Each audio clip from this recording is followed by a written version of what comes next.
My name is Tashinga Zamba. I'm a youth. I'm happy to be here. For the past week, we've been together, implementing, engaging with the youths under the Youth for Integrity hubs.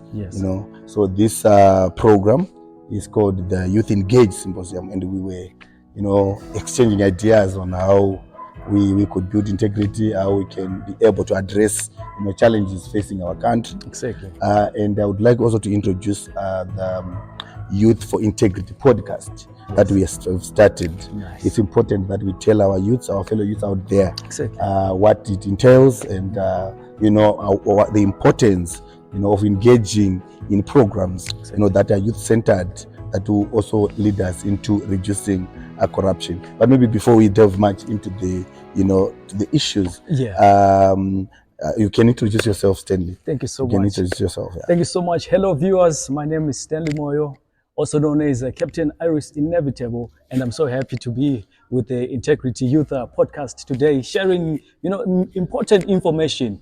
We get a lot of information out there going on, but it's important to come and sit down and really introspect into the most integral and tangible topics such as that we're talking about.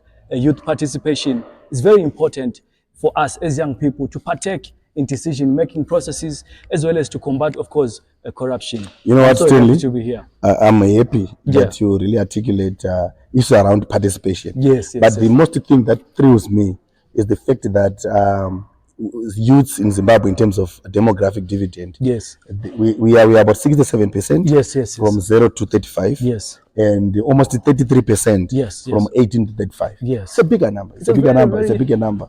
So this country belongs to us. Exactly. And because we are many, because we have a big number, we shouldn't, struggle, to solve some of these problems. Exactly. We shouldn't struggle to influence a positive change in our lifetime. Exactly. And this particular case, we are saying, this project we are implementing is focusing on challenges that Zimbabwe is facing. Exactly. And in particular, challenge of number one, failing subnational institutions that are failing to combat corruption, that are failing to deliver services because of corruption. We also have youths that do not understand, youths that do not understand the concepts around corruption. What is corruption? What are its effects? There is empirical evidence that shows that corruption is rampant.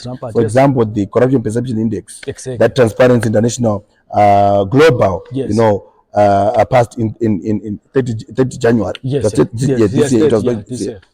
It actually showed that we are in the red zone. We're in the red zone. Red zone, 24/100. What is that? It's a shame, if I can use that word. That as young people, as the youths, we have been born in such an era where there is this. This is an animal. Corruption has been an animal that has been ravaging our society's harvest for a long period of time. And that's why you find the issues of marginalization. People are being marginalized from their communities, especially when you look at the constituency development funds that are being thrown to the parliamentarians. Where are those money going?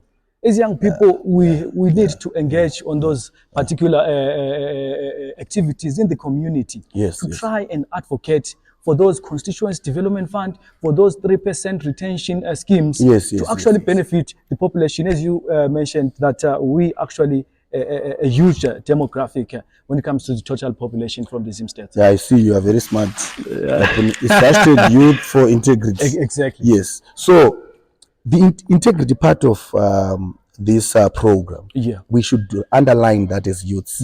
Because we are saying we have a different approach and methodology in terms of dealing with corruption. From years back, governments, the constitution, people around us in Zimbabwe could want to fight corruption. To wrestle with corruption. So what it means to me is that if you wrestle with corruption, if you fight it, because corruption is a bigger elephant. It's the bigger animal in the room. It's fearless. It's fierce. It's fierce. Very heavy. Very heavy. If you fight it, it will fight what? Fight back. And also, we are saying we are the youths and we want to fight corruption. Are we the police? Nope. Do we have arresting powers as youths? No, we don't. Are we ZAC? Nope. Are we NPA? Nope. Are we the courts? Nope, we're not. So what do we do? the underlying factor in this project is that now that we know as youth that there is corruption everywhere. Exactly. Corruption in subnational institutions. For example, people oftenly point. Exactly. It's alleged that VID side of VID, when you want to collect a license, you pay some bribes that you need to, taking an ID, for example, it cancels there when water needs to be closed because you didn't pay for your bills. Exactly. You just bribe your way out.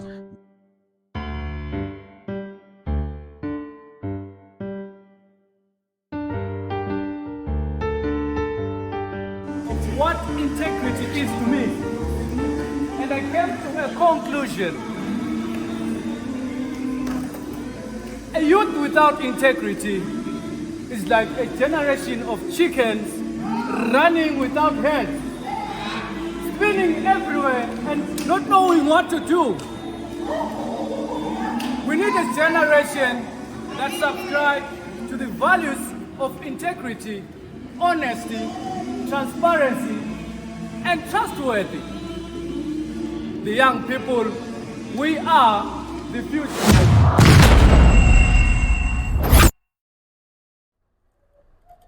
Yes, as you were highlighting earlier on, you highlighted on the issue of building integrity in our communities. Yes. I remember during this whole process, we've been getting through different people coming in, the doctors, the speakers, coming in with insightful actually perspectives on how we can combat corruption in a way that actually leaves the community in a peaceful manner. Because our contexts are different. We have the rural areas. Our corruption affects them differently. The peri-urban corruption affects the peri-urban differently. So how do we build a person with integrity from the family level to the national level? Yeah, sure. Integrity has become now the bedrock. Exactly. It is now the direction that we want to face. That is a virtue that we want to develop in a person. Exactly. So integrity, you don't attribute it as in people must have integrity. It should start with you. Exactly. And let me rush to say that a person with integrity, I believe that person is honest. Exactly. I believe that person has got principles. He or she doesn't sacrifice principle in the order of expedience. Exactly. A person with integrity is impartial. Exactly. A person with integrity feels for one another. Exactly. You understand? It's got a zeal to develop. Exactly. So, from the perspective of where we are sitting in this project, we are saying that we want this project to target the youth, for the youth to tell other youths. Exactly. We want this project to be a mobilization vehicle where we have a movement of youth that would say, if I go to the VID today, I'm not going to pay a bribe. Exactly. I want a youth that is going to say, if I go to take my ID, if I go to take my passport, if I go to the hospital, I will not pay any other money except the money that is required by law. Exactly. No to bribery.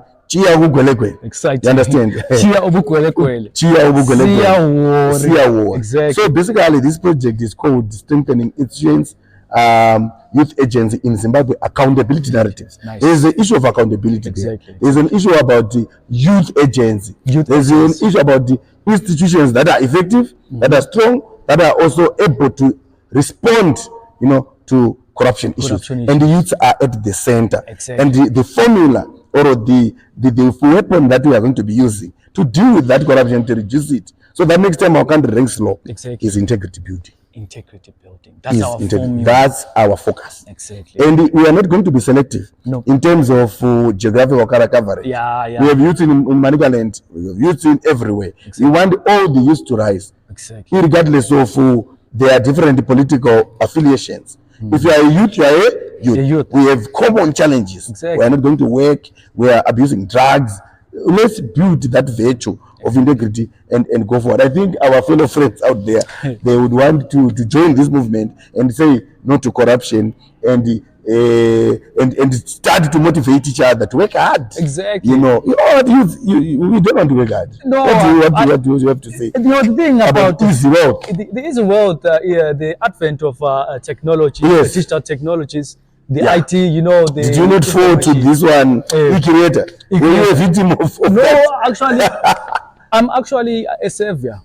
I'm actually a savior. Yes. A person with integrity. Yeah. Actually, we are telling people that you need to be able to check if your information is correct. Fact checking. Money without paper trail. You see, money without paper trail. $100 today, $700 like tomorrow. That. You see. Is that? There's no success like that. We need to build a generation where young people can be able to work hard. Yeah. We know we have to work smart, of course. Work smart, and why not? But we need to infuse that element of working hard that our elders were doing. I think there should be a generational consensus between the old and the new. We try and boost the relationships of the older people to the youths. We cross-pollinate ideas, such as this symposium. I saw that many youths coming from different places to actually cross-pollinate ideas, how best we can build integrity in our communities. I think that's the best approach that we can have ever, without anyone getting to die, without anyone getting to be beaten up. This is a peaceful and very diplomatic approach. Yes, so I want you to emphasize some point. And I want to ask you something. Yes, sir. Is it going to be an easy task to build that integrity, to be honest in this kind of an economy?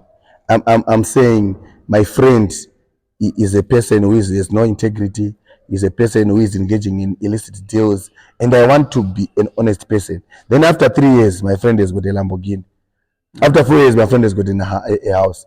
Am I not going to be swayed again to go back to the older ways of making money? Is it going to be an easy task to follow integrity? Because as it was said in the symposium, you were saying it's like, going against the river Nile. Exactly, like the fish. So I wanted to maybe to point out that it's a sacrifice. It's a sacrifice. It's a sacrifice. Definitely. I was happy when the president said that during the Youth Day commemorations, that when we were young, we went to war. Exactly. And brought independence. When they were young. Exactly. There were no cakes in Mozambique. Nope. There were no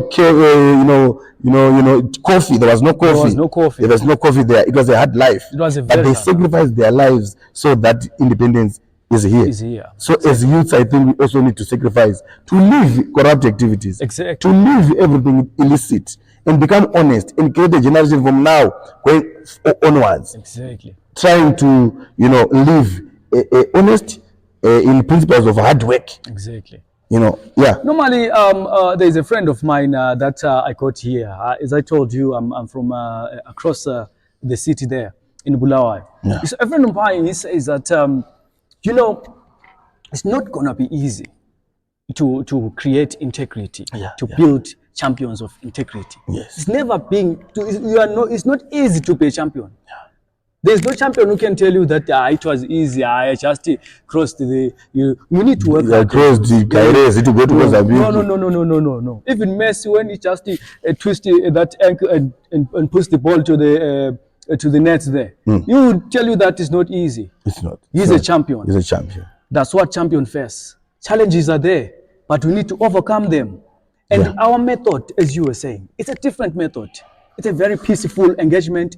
It's a very diplomatic engagement. But what is we need? We need the youths. We need the youth to stand up. We need the youth to stand up and be the champions of integrity.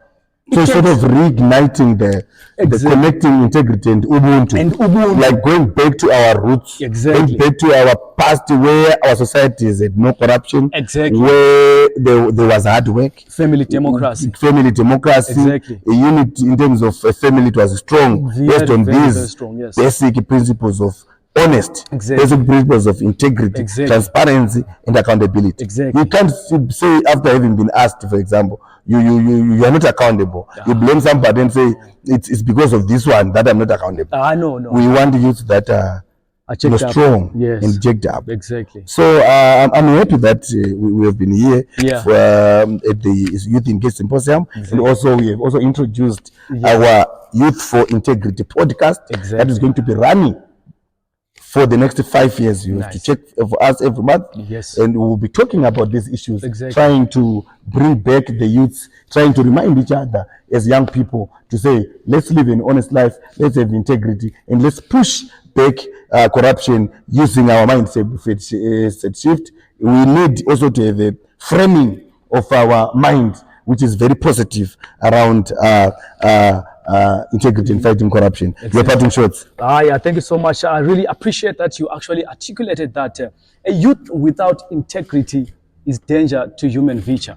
Yes. It's like a generation of chickens without head. Generation of chicken running without head, headless chicken. We'll be running everywhere that direction. But integrity will build that direction in us, will build that commitment, and it will build that alignment. So it is our time as young people that we rise and have that power to approach and engage with our duty bearers service delivery, for good governance, to combat corruption in our community. And it's been a very inspiring time with you. So I'm very excited. Viva integrity, viva. Viva la viva. Viva integrity, viva. Viva. Abasha corruption, abasha. Abasha.